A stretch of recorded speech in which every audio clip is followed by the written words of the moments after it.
Alright guys, so now we'll be starting with unit 2।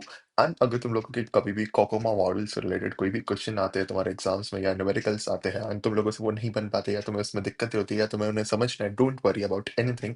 इस video में हम लोग कॉन्सेप्ट्स डिस्कस करने वाले हैं, हम लोग न्यूमेरिकल्स डिस्कस करने वाले हैं, we'll be discussing the PYQ papers as well. Okay, so this is the entire syllabus that will be following. ठीक है, 90 to 95% ऑफ द यूनिवर्सिटीज में यही सिलेबस फॉलो होता है। सो मेक श्योर अगर तुम्हारी यूनिवर्सिटी में ये सिलेबस फॉलो हो रहा है या ये सारे कॉन्सेप्ट्स को तुम्हें समझना है तो will be discussing all of that. हम लोग न्यूमेरिकल्स को भी डिस्कस करेंगे। सो सबसे पहले हम लोग टॉपिक्स को डिस्कस करेंगे using amazing amazing flash cards that we have prepared for all of you. And then will be seeing the PYQ papers as well.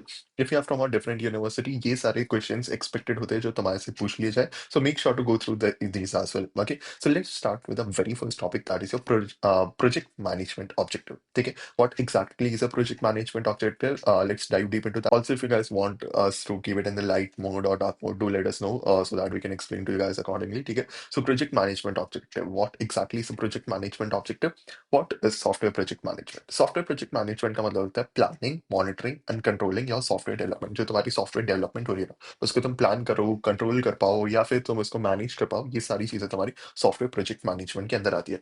अगर तुम लोग टॉप टेक कंपनीज को, टॉप फैंग कंपनीज को देखोगे ना, तो कहीं ना कहीं वहाँ पे सॉफ्टवेयर प्रोजेक्ट मैनेजर्स भी होते हैं या प्रोजेक्ट मैनेजर्स की भी पोजीशन डेडिकेटेड होती है। ठीक है, ऑब्जेक्टिव्स क्या होते हैं इसमें? डिलीवर ऑन टाइम, तुम्हारे प्रोजेक्ट्स टाइम पे डिलीवर हो, टाइमली डिलीवरी हो, stay with in the budget, budget के अंदर रखना है चीज़ों को, ऐसा नहीं है ओवर बजट जा रही चीज़ें।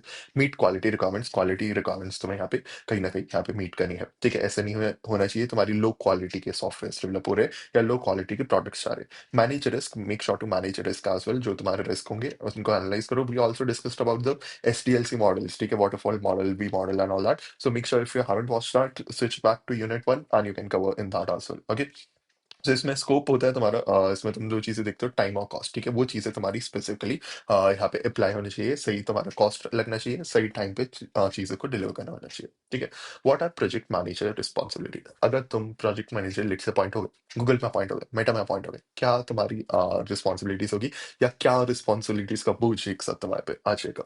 आगे, सो प्रोजेक्ट मैनेजर रिस्पॉन्सिबिलिटीज, एक तो हमें प्लानिंग करनी होगी, स्पेसिकली स्कोप डिफाइन करना होगा, क्या स्कोप है प्रोजेक्ट का, क्या शेड्यूल होगा, कैसे कैसे बनेगा, कौन से वीक में या कौन से मंथ्स में क्या का काम होगा, क्या बजट होना चाहिए, that you need to determine. Create WBS, ठीक है, work break down structure, specifically क्या काम कौन करेगा, कितने टाइम में क्या काम होगा, कितने टाइम में कितना फीचर बनेगा, ये सारी चीजें तुम्हें ब्रेक डाउन करनी होगी। ऑर्गेनाइज करते जाओ रिसोर्सेज को, अलोकेट रिसोर्सेज, मतलब स्पेसिफिकली यहाँ पे अलोकेट कर दो रिसोर्सेज की। ठीक है, तो जो कोई एक बंदा अगर लेट से वेब डेवलपमेंट में काम कर रहा है तो उसको ये रिसोर्सेज चाहिए होगी। कोई एक ऐप ही बना रहा है उस सॉफ्टवेयर का, ठीक है, उसे ये चीजें चाहिए होगी यार, क्लाइंट के लिए बना रहा है। ठीक है, कोई एक वेब वर्जन बना रहा है, कोई एक ऐप वर्जन बना रहा है या कोई एक स्पेसिफिकली डेडिकेटेड सॉफ्टवेयर बना रहा है, anything, it could be anything. ठीक है, वो चीजें बना रहे हो, उसके अकॉर्डिंग तुम यहाँ पे रिसोर्सेज को अलोकेट करते जाओ। डिफाइन टीम स्ट्रक्चर की, ठीक है, ये 4 जने इस टीम में काम करेंगे, ये 4 जने इस टीम में काम करेंगे, फ्रंट एंड की टीम ये है, बैक एंड की टीम ये है, ऑल दैट, राइट। या फिर डेटा साइंस की टीम ये है, ठीक है, ये डेटा साइंस का काम करेगी, या ML की टीम ये है, ये सुपरवाइज करेगी, अनसुपरवाइज करेगी, ऑल दैट, राइट। स्टाफिंग, ठीक है, सिलेक्ट टीम मेंबर्स को स्पेसिफिकली सिलेक्ट करके सही प्रोजेक्ट में तुम्हें पुट करना पड़ेगा। ठीक है, असाइन करने पड़ेंगे रोल, स्पेसिफिक रोल सही तरीके से असाइन करने होंगे। Directing, lead and motivate team, तुम्हें लीड करना होगा, मोटिवेट करना होगा रेगुलरली टीम को। अगर तुम्हारे खुद में मोटिवेशन नहीं है या तुम खुद मोटिवेट नहीं हो पा रहे, टीम को क्या मोटिवेट करेंगे, right. So you are not suitable for project manager in that case. अगर तुम लोग खुद मोटिवेट हो पा रहे हो, you can act as a leader, you can motivate your entire team की हाँ करके दिखाएंगे, हाँ करेंगे ये चीज, right. So that is how you can lead and motivate your team as well. ठीक है, सही डायरेक्शन में तुम्हें लीड करना है। मेक डिसीजंस, ठीक है, कंट्रोलिंग, मॉनिटर प्रोग्रेस, ठीक है, तुम्हें प्रोग्रेस को मॉनिटर करना है, कैसे कैसे तुम आगे बढ़ रहे हो। टेक करेक्टिव एक्शन, ठीक है, सही एक्शंस के साथ तुम्हें आगे बढ़ना है, ये सारी तुम्हारी रिस्पॉन्सिबिलिटीज होती है। LOC एंड FP एस्टिमेशन, ठीक है, LOC लाइन्स ऑफ कोड होता है। जब भी तुम्हारे क्वेश्चन में है LOC मतलब लाइन्स ऑफ कोड, ठीक है। अब इसमें जनरली तुम्हें 400 लाइन्स और समथिंग दिया जाता है, तुम्हें उसको KLOC में कन्वर्ट करना है, किलो लाइन्स ऑफ कोड में कन्वर्ट करना है। ठीक है, KLOC 1000 लाइन्स ऑफ कोड, ठीक है। तो जब भी तुम्हें कोई भी कोड दिया जाए KLOC में कन्वर्ट करना है, क्यों करना है? बिकॉज उसी से तुम्हारी आगे यहाँ पे जितनी भी कैलकुलेशंस होगी KLOC पे परफॉर्म होगी। ठीक है, एडवांटेजेस सिंपल टू काउंट होता है, इजी टू अंडरस्टैंड होता है। लाइन्स ऑफ कोड क्या होता है? Size, metric, counting, source code lines, तुम्हारी जितनी भी लाइन्स ऑफ कोड है, ऑल दैट। ठीक है, advantages simple to count, easy to understand. Disadvantages language dependent होता है, किसी लैंग्वेज में लेट से पाइथन में तुम्हें कम कोड लिखना पड़ेगा, C++ में ज्यादा कोड लिखना पड़ेगा उसी सेम चीज के लिए।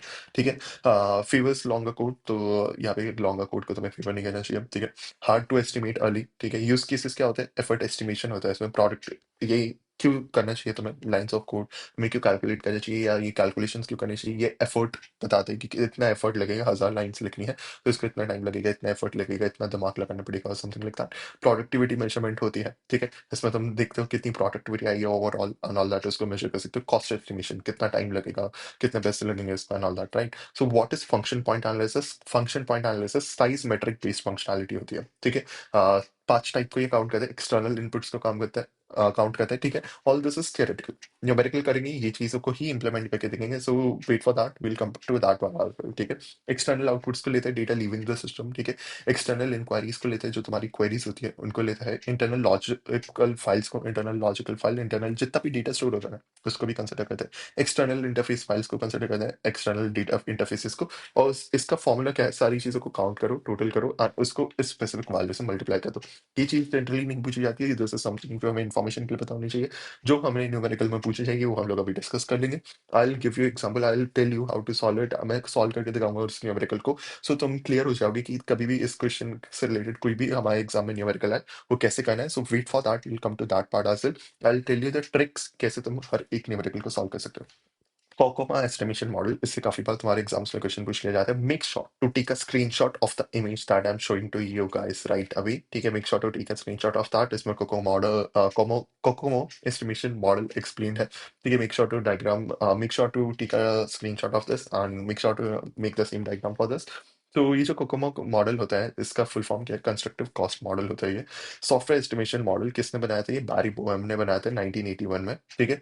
यूजेस KLOC टू एस्टिमेट, ये KLOC kilo lines of code को यूज करता है, ठीक है। एफर्ट बताते हैं, ये क्या क्या चीजें बताते हैं, क्या क्या एस्टिमेट करते हैं, एफर्ट बताते हैं, कितने पर्सन लगेंगे, कितने लोग लगेंगे, कितने मंथ्स लगेंगे, इसलिए ये चीज यूज होती है। Let's say you are building a software, ठीक है। तुम्हें पता होना चाहिए कि कितना कोड लिखा जाएगा, तुम्हें पता होना चाहिए कितने लोग लगेंगे तुम्हें उसको कोड को लिखने के लिए एंड ऑल दैट। इसके लिए ये तुम्हारा कोकोमो मॉडल यूज किया जाता है, ठीक है। डेवलपमेंट टाइम को बताता है, टीम साइज को बताता है, ठीक है। ये सारी चीजों को एस्टिमेट करने के लिए यूज किया जाता है, ठीक है। इसका basic formula that is effort के लिए A into KLOC to the power B, time के लिए C into effort to the power D. ये डायग्राम को याद करके रखो, इस फॉर्मूला को याद करके रखो। दिस इज द फॉर्मूला जो तुम्हारे सारे न्यूमेरिकल्स को सॉल्व करवाने वाला है। अभी विल बी सीइंग ए की वैल्यू तुम्हें दी होगी, बी की वैल्यू, सी की वैल्यू, डी की वैल्यू भी दी होगी। कुछ केसेस ऐसे होंगे जिसमें नहीं भी दी होंगी, उसमें हम लोग कैसे एस्टिमेट करेंगे वो चीजें भी हम लोग डिस्कस करेंगे, ठीक है। But this is the entire thing जो तुम्हारे न्यूमेरिकल्स को सॉल्व करा देगा। एफर्ट निकालना होगा, टाइम निकालना होगा, ये दो चीजें निकालनी होगी। एफर्ट में ए की पावर ए यहाँ पे मल्टीप्लाई करना, तुम्हें किलो लाइन्स ऑफ कोड तुम्हें निकालनी होगी, जो भी लाइन्स ऑफ कोड दी गई हो उसको किलो लाइन्स ऑफ कोड में कन्वर्ट करना है, उसको टू द पावर, उसको पावर बी में तुम्हें कैलकुलेट करना है, ठीक है। अभी we'll be seeing the example of this. Time calculate करने के लिए तुम्हारे पास एफर्ट होना चाहिए, उसको सी से मल्टीप्लाई करना है, बट एफर्ट की वैल्यू को पहले तुम्हें टू द पावर डी पे रेज करके कैलकुलेट करना है, ठीक है। 3 टाइप होते हैं, बेसिक, क्विक एस्टिमेट्स के लिए, इंटरमीडिएट विद कॉस्ट ड्राइवर्स के लिए and detailed phase wise as well, ठीक है। What are the COCOMO project types, let's see that as well. तो तुम्हारे डिफरेंट डिफरेंट टाइप्स होते हैं, organic, semi detached and embedded, ठीक है।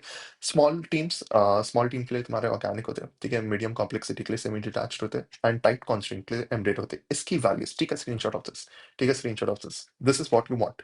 अगर तुम्हें नहीं दिया गया हो ए और बी की वैल्यू, उस केस में कैसे कैलकुलेट करोगे या उस केस में किन वैल्यूज को कंसिडर करोगे, these are the values that you need to consider in that, ठीक है। ऑर्गेनिक के लिए ये, सेमी डिटैच्ड के लिए ये, एम्बेडेड के लिए ये, ठीक है। अब कितने किलो ऑफ लाइंस पे तुम इस चीज को डालोगे, ठीक है, कितने किलो ऑफ लाइंस पे यू विल पुट दिस, कि कितने किलो ऑफ लाइंस पे तुम्हें यहाँ पे सेमी डिटैच सिस्टम को यूज करना है, ऑर्गेनिक सिस्टम को यूज करना है, एम्बेडेड सिस्टम पे यूज करना है। Showing you an image for that कि इतनी लाइंस ऑफ कोड अगर तुम्हारी होगी, इतनी किलो लाइंस ऑफ कोड अगर तुम्हारी होगी, तो make sure to take a screenshot of this. तुम्हें ये वाले टाइप को यूज करना है, ऑर्गेनिक मतलब ये टाइप को क्या यूज करने का मतलब क्या है कि इस केस में तुम्हें ऑर्गेनिक अगर है, तुम्हारे इतने लाइंस ऑफ कोड आ रही है, तो तुम्हें ऑर्गेनिक को यूज करना है। तो ए और बी की ये वैल्यूज आएगी, तुम्हें ये ए और बी की वैल्यूज को याद करना है, दैट्स इट, ठीक है। सेमी डिटैच्ड के केस में ये होगा एंड एम्बेडेड के केस में ये होगा, something like this, okay. So this is what you need to remember in this case. Okay. Next is example, यहाँ पे for example you are given a project 50 KLOC तुम्हें दिया है, ठीक है, और तुम्हें बता दिया कि ऑर्गेनिक है। अब तुम्हें उसका एफर्ट निकालना है, तुम्हें उसका टाइम निकालना है। तो एफर्ट में क्या करोगे तुम, 2.4 इंटू 50, ये 50 किलो लाइन ऑफ कोड तुम्हें दिया गया है, उसको टू द पावर, उसको टू द पावर 1.05 पे तुम रेज करोगे। कैलकुलेट कैसे करोगे, use a scientific calculator, it is allowed in all the engineering exams, ठीक है। सो यहाँ पे रेज करना है 1.05 पे 2.4 यहाँ पे प्लेस किया, ई की वैल्यू आ गई यहाँ पे, you're having e की वैल्यू हुई। So I just tell you guys, so basically यहाँ पे यू विल हैविंग e की वैल्यू हियर, ठीक है, this is your value of e। Organic mention है, ठीक है? तुम्हें डायरेक्टली ई, बी की वैल्यूज़ भी दी जाएगी या फिर तुम्हें बस ये बता देंगे कि इतने किलो लाइन्स ऑफ कोड है, तो जो मैंने तुम्हें इमेज दिखाई थी उसके अकॉर्डिंग यू कैन डिटरमाइन अच्छा, ये कम लाइन्स ऑफ कोड है ना तो वो ऑर्गेनिक में आ जाएगा, मीडियम लाइन्स ऑफ कोड है तो वो सेमी डिटैच्ड में आ जाएगा। बहुत ज़्यादा लाइन्स ऑफ कोड है तो तुम्हारा वो एम्बेडेड के केस में आ जाएगा वाला, ठीक है? सो या this is something which you are having in this case, embedded special cases में भी तुम्हारा अप्लाई हो सकता है। And this is the b की value that you are having over here and that is what you need to put in over here. Okay, so this is something that you need to remember.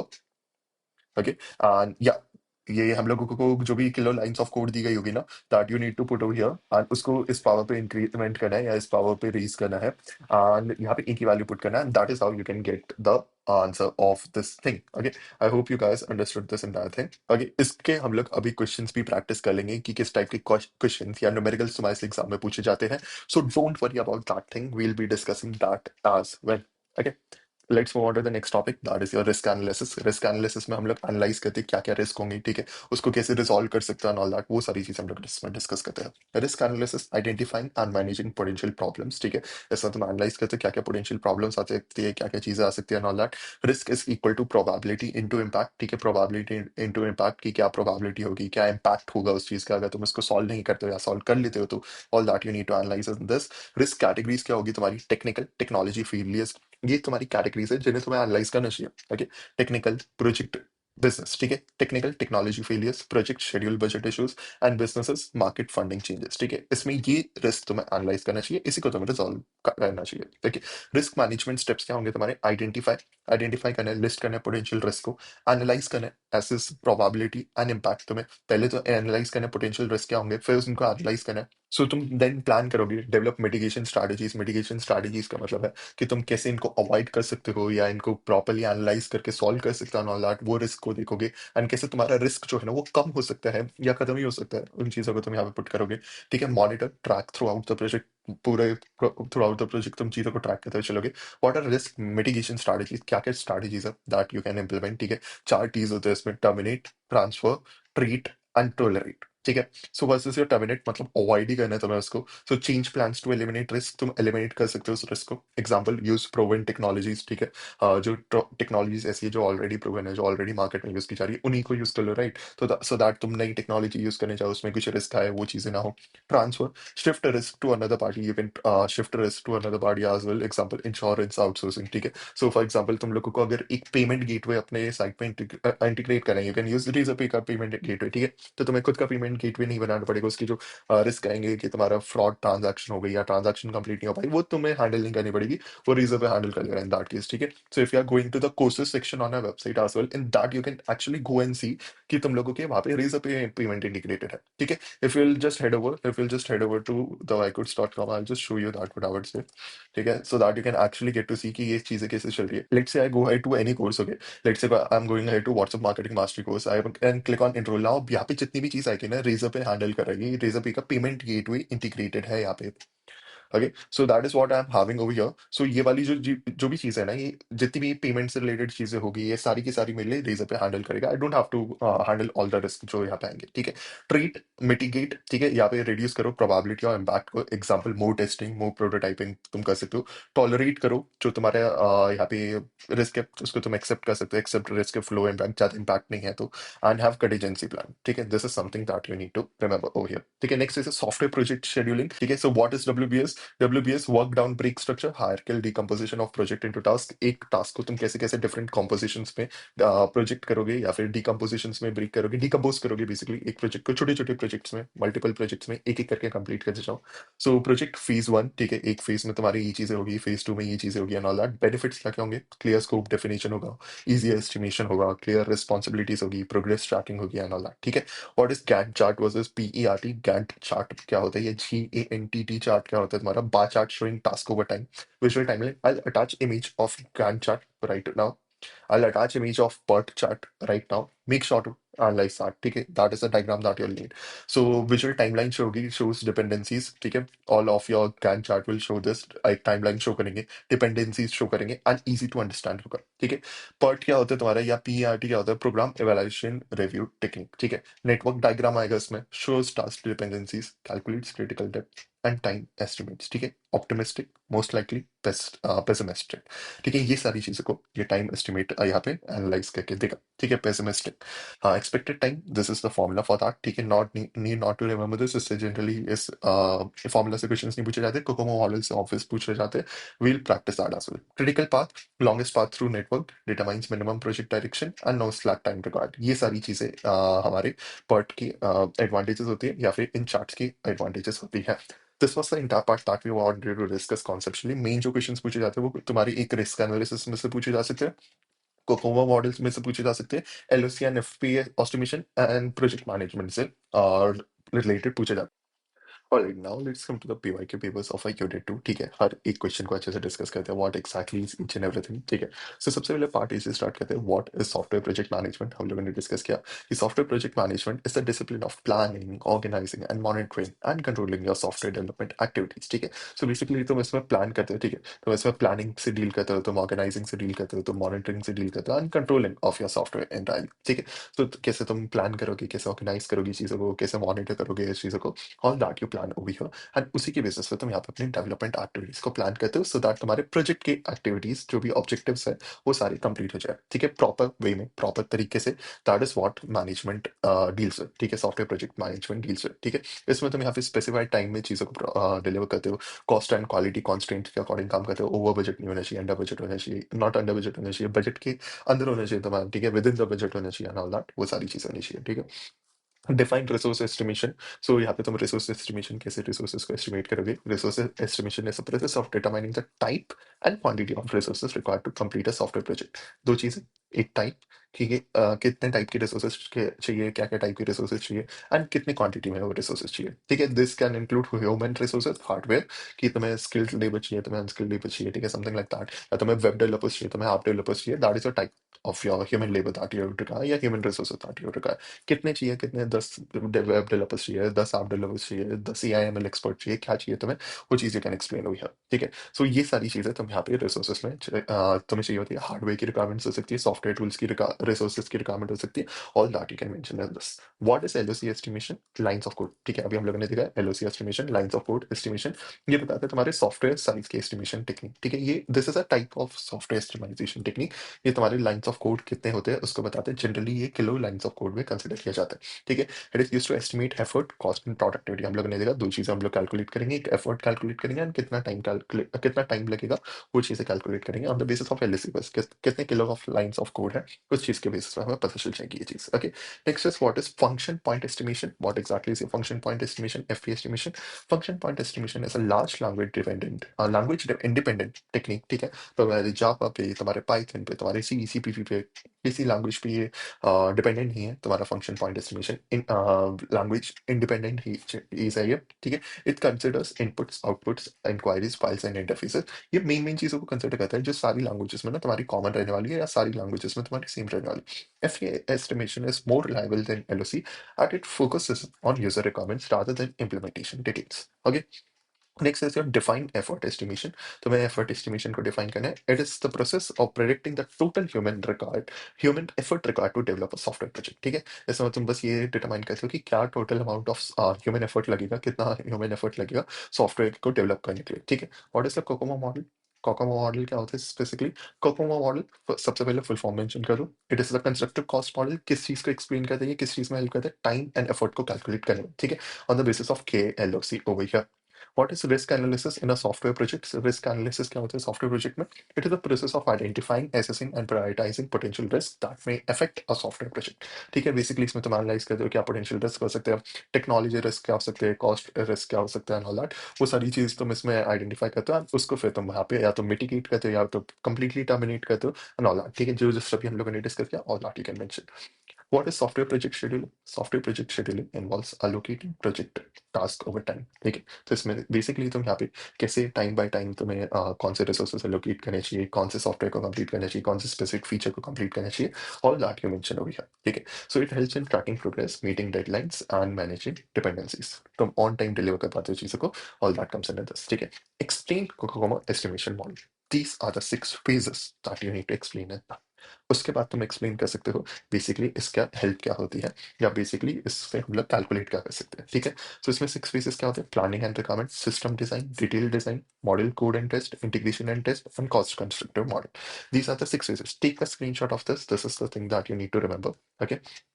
And this is the thing, ठीक है, this is the thing that you need to explain in this, ठीक है। एक तो तुमने वो 6 phases डाल दिए, instead of that you can even mention this, ठीक है। So project types, development mode, organic होता है, सेमी डिटैच्ड होता है, एम्बेडेड होता है, 3 टाइप के तुम्हारे यहाँ पे चीजें होती है, ठीक है। This is the main thing that you need to mention, that is also extra thing that you need to mention. जब भी कोकोमो मॉडल के बारे में कुछ पूछा जाए, जस्ट एक्सप्लेन दिस। अगर कोकोमो एस्टिमेशन मॉडल पूछा जा रहा है, डोंट गेट कंफ्यूज्ड। अगर सिर्फ कोकोमो मॉडल है, that is not Kokomo estimation model पूछा जा रहा है, ये चीजें तुम्हें एक्सप्लेन करनी है। इस केस में क्या पूछा गया था? COCOMO estimation model, explain this. After that organic mode, semi detached mode, ये चीज एक्सप्लेन करनी है। Take a screenshot of this, this is very important, ठीक है। सो बेसिकली तुम्हें क्या एक्सप्लेन करना है यहाँ पे? Kokomo, project types, development mode, एक ऑर्गेनिक होता है, एक सेमी डिटैच्ड होता है, एक एम्बेडेड होता है, ठीक है। अब ऑर्गेनिक क्या होता है, सेमी डिटैच्ड क्या होता है, एम्बेडेड क्या होता है, हम लोगों ने अभी डिस्कस किया। Organic is very simple over here, ठीक है। सो कोकोमो मॉडल्स, बेसिक मॉडल होता है, इंटरमीडिएट मॉडल होता है, डिटेल्ड मॉडल होता है, 3 टाइप के तुम्हारे मॉडल्स होते हैं, ठीक है। Given below are the formulas, these are the formulas that you need to remember. इसके बेसिस पे तुम्हारे सारे न्यूमेरिकल सॉल्व हो जाएंगे, ठीक है। ऑर्गेनिक में तुम्हारी ये ए की वैल्यू होगी, ये बी की वैल्यू होगी, या ये फॉर्मूला होगा। सेमी डिटैच के केस में ये होगा, एम्बेडेड के केस में ये होगा। एंड टाइम, टाइम कैसे कैलकुलेट करोगे? T is equal to 2.5 into effort की पावर 0.38, ठीक है। So this is your organic के लिए सी एंड डी की power, this is your semi detach के लिए सी एंड डी की वैल्यूज, एम्बेडेड के लिए this is your C and D की वैल्यूज। अगर दी गई हो क्वेश्चन में, वेल एंड गुड। नहीं दी गई हो, these are the only values that you need to remember. यहाँ पे ये वैल्यूज तुम्हें रिमेंबर करनी है, यहाँ पे ये वैल्यूज तुम्हें रिमेंबर करनी है, okay. This is something that you need to remember, okay. Organic, semi detached and embedded के केस में, ठीक है। This is for your basic versions, ठीक है। And this is for your intermediate version, this is for your basic version, this is for your intermediate version. की intermediate version में क्या क्या चेंजेस होंगे, तुम्हारी ए और बी की वैल्यूज क्या होंगी एंड ऑल दैट। सो यहाँ पे ई एक ई ए एफ आ जाएगा यहाँ पे। What exactly is E F, I am attaching a screenshot of that, make sure to go through it. But तुम्हें जनरली जितने भी क्वेश्चन आएंगे ना एग्जाम में, ये तुम्हारे बेसिक वर्जन मोड से पूछे जाएंगे। So these are the only values that you need to remember. सारे क्वेश्चन सॉल्व हो जाएंगे इसके बेसिस पे। अब तुम्हें एक्सप्लेन करें कि what exactly is your Kokomo model, ठीक है। कंस्ट्रक्टिव कॉस्ट मॉडल होता है, it is an algorithmic software cost estimation model proposed by Barry Boehm, ठीक है। किसने प्रोड्यूस किया था ये? नॉट प्रोड्यूस किया था, प्रपोज किया था, right. It is use to estimate effort, development time and project based on kilo lines of code. थोड़ा सा एक्सप्लेन कर दो इसके बारे में। उसके बाद इन चीजों को एक्सप्लेन करो। Organic mode, small simple software projects, experience team and flexible requirements. Semi detached mode, medium size projects होने चाहिए। If you want detail lectures on each of these ना, do let us know, do comment it, and we'll bring detailed lectures for this. This entire video is being made from exam perspective, so that this is the last moment preparation that you need to do. अगर exams के बारे में कुछ भी नहीं पढ़ा, this is the only video that you'll need, okay.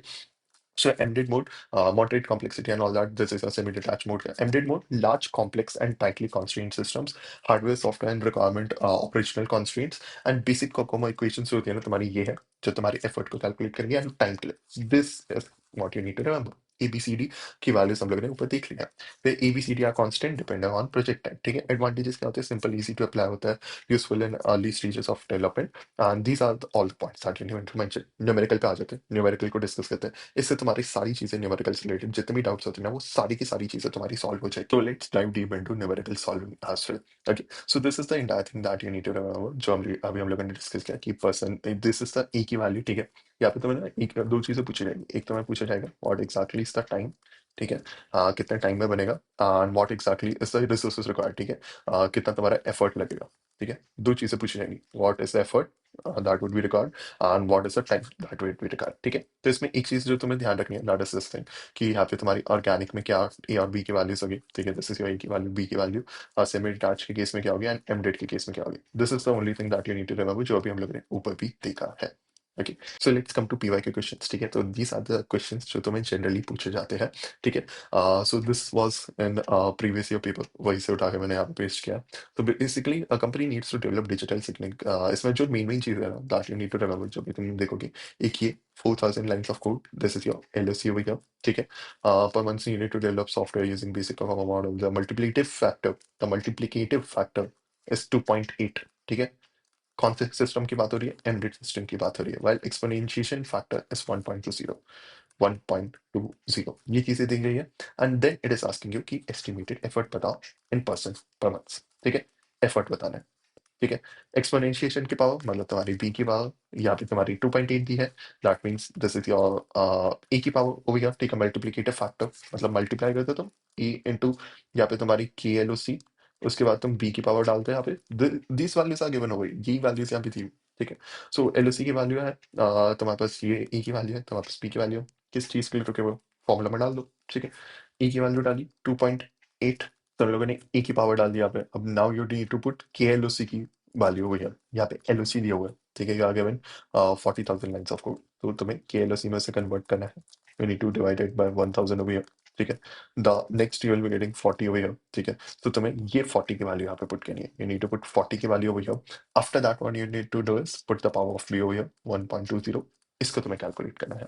ठीक है, इसको तुम्हें साइंटिफिक कैलकुलेटर यूज करके कैलकुलेट, उसको फिर 2.8 से मल्टीप्लाई कर दो, you'll get the answer of this। ठीक है, तो I am telling you the entire method, the entire steps that you need to follow. इसी के बेसिस पे तुम्हारे क्वेश्चन सॉल्व हो जाएंगे। E is equal to a of e की वैल्यू पुट करो, K L O C b के power put करो। ठीक है, एफर्ट परसेंट इन मंथ्स तुम्हें चाहिए यहाँ पे। ठीक है, extract given values, so these are the values that you are having over here. K L O C की वैल्यू तुमने निकाल ली है। ठीक है, let's come on to the next point. So यहाँ पे तुम्हें सब्सटीट्यूट करना है इन वैल्यूज को। ठीक है, 2.8 इंटू 40 की power 1.20 over here, and this is the basically formula।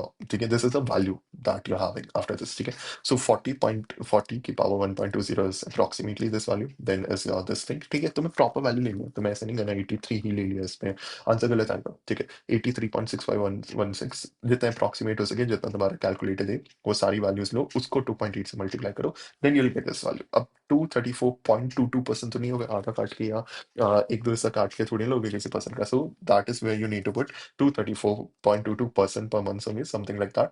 But यहाँ पे तुम्हें बोलना है कि 234 वैल्यू स्पेसिफिकली है। Okay, something like that over here. Next is your suppose a project. This is the second type of question that we'll be getting in this. Suppose that a project was estimated to be 400 KLOC. ठीक है, calculate effort and time for each of the three modes of development. That is what you're having over here. अब तुम्हें ना A और B की values यहीं पे दे दी गई है, A और B की वैल्यूज यहीं पे दे दी गई है। So you need not to remember this in this case. ठीक है, कुछ केसेस में नहीं भी दी जाएगी। ठीक है, मोस्ट ऑफ द केसेस में दी दी जाती है। So on a safer side तुम लोग को कोई चीजें याद रखनी चाहिए। ओके, सो यहाँ पे तुम लोगों को क्या करना है, कुछ नहीं करना। 400 लाइन्स ऑफ कोड दी हुई है, 400 के एल ओ सी, डायरेक्ट के एल ओ सी दे दिया इन लोगों ने। ठीक है, ए और बी की वैल्यूज आर हैविंग, तो you can calculate effort. Effort का फॉर्मूला क्या है तुम्हारा, A into K L O सी। ठीक है, उसको बी की पावर में रेज कर दो, दिस इज योर एफर्ट का फॉर्मूला वही है। ठीक है, next is your time. Time का फॉर्मूला क्या है तुम्हारा, टाइम का formula you need to write over here. ठीक है, इसमें तुम्हारी सी और डी दो चीज आएगी। सी इंटू अब एफर्ट आएगा यहाँ पे, के एल ओ सी नहीं आएगा यहाँ पे, यहाँ पे एफर्ट आएगा। एफर्ट किया और उसमें डी की वैल्यू पुट कर दी, this is a formula that you need to remember, very simple. ठीक है, ये चीज़ इसमें ध्यान रखनी है, दिस इज अ फॉर्मूला। इसका भी स्क्रीनशॉट ले सकते हो या इस पूरे का ले सकते हो, that I M drawn over here. ठीक है, नेक्स्ट तुम्हें क्या करना है, बस इन वैल्यूज को पुट करते जाओ। ठीक है, सो एफर्ट में तुमने क्या किया, पहले ऑर्गेनिक मोड में उसकी वैल्यूज डाल दी ए और बी की, देन उसको कैलकुलेट कर लिया, देन टाइम में तुमने एफर्ट की वैल्यू डाल दी यहाँ पे, this is the effort you are getting. Effort की वैल्यू डाली, फिर यहाँ पे डी की वैल्यू डाली जो इस टेबल में दी थी, सी की वैल्यू डाली, वेरी सिंपल है। ठीक है, इतना कॉम्प्लेक्स नहीं है कुछ, so it is very very simple. ठीक है, कोई भी डाउट हो, make sure to comment it and we will reply to you guys immediately. ठीक है, and this is the approximate time that you will be having over here. ठीक है, next is semi detach mode के लिए, जो यहाँ पे value दी गई थी, ए बी सी और डी की कोएफिशिएंट्स की वैल्यू दी गई थी, put that over here and calculate it accordingly. Embedded mode के लिए भी सेम है। ठीक है, आई गेस तुम लोगों को एक बार ट्राई करके देखनी चाहिए ये चीज। Pause the video, pause the lecture right now, एक बार ट्राई करके देख लो, हमेशा के लिए क्लियर हो जाएगा। तुम लोगों के एग्जाम्स में न्यूमेरिकल बच जाएंगे, बन जाएंगे। ठीक है, so basically part B part C में पूछा जा सकता है, so make sure to take care of this. ठीक है, so this is the entire thing, this is a third type of question that you will be asked. ठीक है, तो ये हमने लोगों ने पीवाई के पेपर्स में से एक्सट्रैक्ट किया है। अ प्रोजेक्ट साइज ऑफ 200 के एल सी मेंशन किया है, के एल सी नहीं मेंशन किया हो तो that means that is L O C, you need to convert it into K L C. ठीक है, सो के एल सी की वैल्यू तुम्हारी यहाँ पे आ गई 200 over here। ठीक है, software development team has average experience on similar time. Experience क्या मेंशन किया है, एक्सपीरियंस मेंशन किया है, एवरेज ओवर हियर। ठीक है, and the project schedule is not very tight, project schedule very tight नहीं है। ठीक है, calculate the effort, development time, average staff size and productivity of the project। This is the third type of question that will be asked। तो एक तो तुम्हें effort, ठीक है, एक तो तुम्हें time, कैलकुलेट करना है स्टाफ साइज का भी formula I tell you, staff size, average staff size and productivity तुम्हें कैलकुलेट करनी है इसमें, ठीक है। तब इसमें बेसिकली हमें क्या करना होता है ना, जितने basis of lines of code दी गई है, मैंने तुम्हें एक स्क्रीनशॉट दिखाया था when we were discussing about flash cards. Make sure अगर तुमने नहीं देखा तो थोड़ा सा पीछे जाओ, यूनिट 2 में हम लोग जहाँ पे डिस्कस कर रहे थे इस केएलओसी वाले पार्ट को, वहाँ पे हम लोगों ने डिस्कस किया था। सो बेसिकली अगर तुम्हारा ये जो केएलओसी है, तो तुम्हारा अप्रॉक्सिमेटली 200 लाइन्स ऑफ कोड है ना, ये कहीं ना कहीं तुम्हारे सेमी डिटैच्ड मोड के अंडर आ जाएगा, क्योंकि यहाँ पे तुम्हारा प्रोजेक्ट साइज जो है ना वो लार्ज है, काफी बड़ा है। अब इतना भी ज्यादा बड़ा नहीं है कि तुम इसको एमडेट में डाल दो, ठीक है। Embedded is for strict constraints and complex hardware, semi detach fits average, ठीक है। बेसिकली यहाँ पे अगर तुम्हारा ये यहाँ पे जैसे मेंशन करेगा ना, it is not very tight, and तुम्हारा ये जो सॉफ्टवेयर डेवलपमेंट है ये एवरेज एक्सपीरियंस के लिए है, इसमें फिक्स कॉन्स्ट्रेंट नहीं है, ठीक है। तो यहाँ पे ज्यादा कॉन्स्ट्रेंट्स नहीं है ऑल दैट, या ज्यादा फिक्स डेडलाइन नहीं है something like that, right. You don't have that thing okay. नहीं तो आप लोग एमडेट के केस में चले जाते हैं, बट या having this much lines of code तो लार्ज है, तो तुम्हारा ऑर्गेनिक में तो जाएगा नहीं, वहाँ पे स्मॉल लाइंस ऑफ कोड होती है 1500 अप्रॉक्सीमेटली, ठीक है।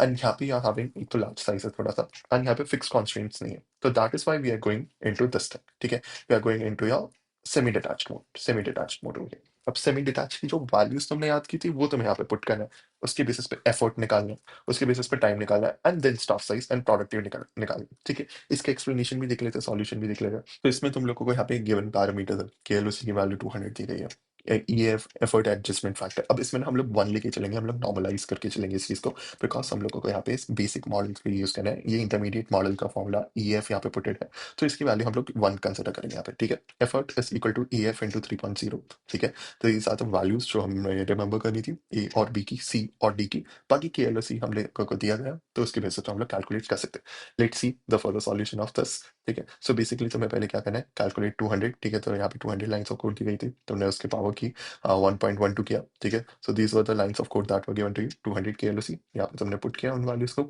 उसके बेसिस पे you are getting the person in months, ठीक है। उसके बेसिस पे तुम टाइम को कैलकुलेट कर सकते हो। अभी हम लोगों ने जो देखा that is what we are having, 1 से मल्टीप्लाई किया, तुम्हें ईएफ नहीं भी लिखना ना, that is also fine, directly calculate कर लो इन चीजों को, okay. Next is average staff size, जो तुम्हारा एफर्ट आया ना और जो तुम्हारा टाइम आया, उन दोनों को डिवाइड करो, you will get average staff size, कि इतना एफर्ट लगेगा, इतने पर्सन पर मंथ लगेगा, एंड इतना टाइम लग सकता है, just divide that and you will get around approximately 39 people in this case, ठीक है। So that is what you are having over here. Calculate productivity, अब productivity के लिए जितने किलो लाइन्स ऑफ कोड है उसको एफर्ट से डिवाइड करो, that is what you are having over here, ठीक है।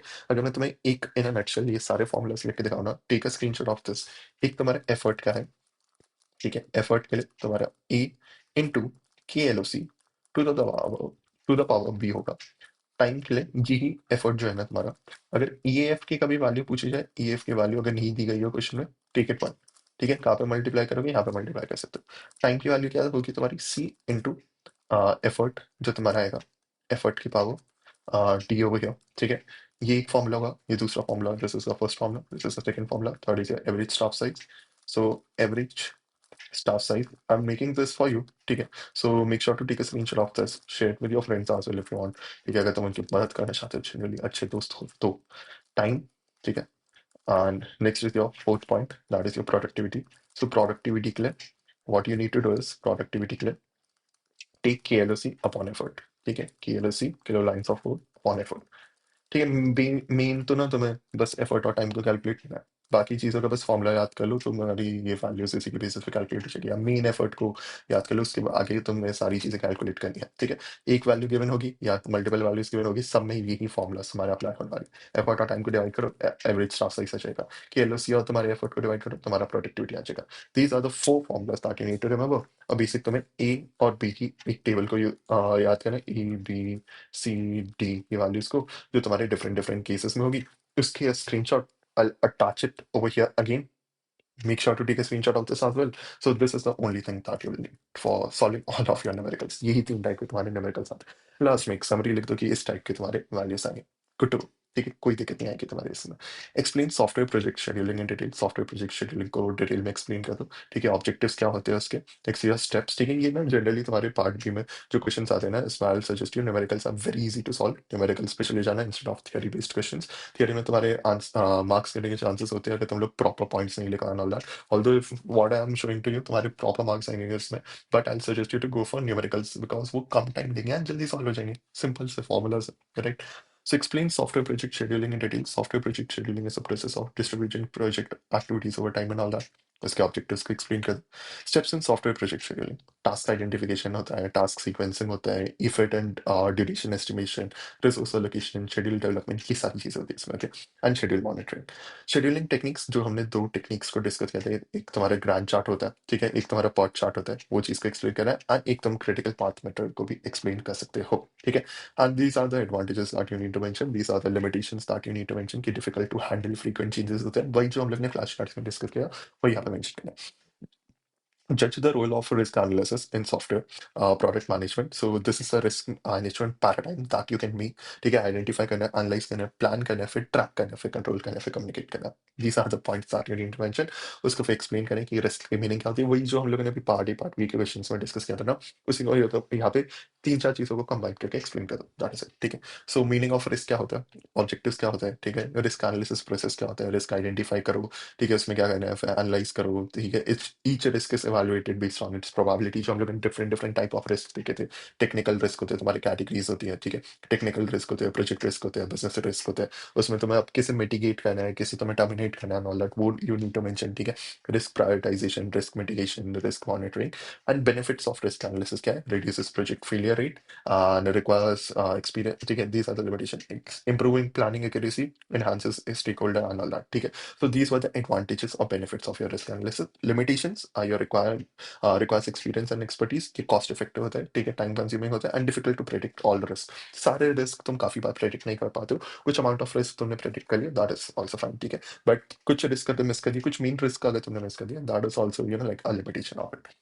Explain function point estimation technique so function point estimation technique जो हम लोगों ने डिस्कस की थी उसको एक्सप्लेन करें कि कौन से कितने कितने कंपोनेंट्स पे डिपेंड करता है एक्सटर्नल इनपुट्स पे एक्सटर्नल आउटपुट्स पे एक्सटर्नल इंक्वायरीज पे इंटरनल लॉजिक फाइल्स पे एंड एक्सटर्नल इंटरनल फाइल्स पे ठीक है एक्सटर्नल इंटरफेस फाइल्स पे इन चीज़ों पे ये डिपेंड करता है स्टेप्स क्या होते हैं उसको you can mention over here and after that you can mention the advantages formula need not to mention अगर तुमने याद किया तो जो मैंने फ्लैश कार्ड्स में बताया था you can mention that otherwise you can avoid that as well steps mention कर दो कि क्या क्या चीज़ें इसमें तुम्हें कैलकुलेट करनी है and then you can mention advantages and disadvantages advantages independent होता है प्रोग्रामिंग लैंग्वेज पर डिपेंड नहीं करते बेस्ड ऑन यूजर रिक्वायरमेंट होता है मोर एक्यूरेट होता है अर्ली स्टेजेस में एंड लिमिटेशन होती है required trained estimators subjective complexity assessment and conclusion is your function point estimation provides a reliable basis for effort cost and scheduling estimation ठीक है making it an effective technique in software project management. This is the only thing that you need to remember, okay, for related to FP estimation, this entire thing. So these were all the PYQ papers that we discussed, okay. I hope you guys enjoyed today's lecture. See you guys in Unit 3. Subscribe to Y Codes, the best study buddy. Keep studying, keep exploring.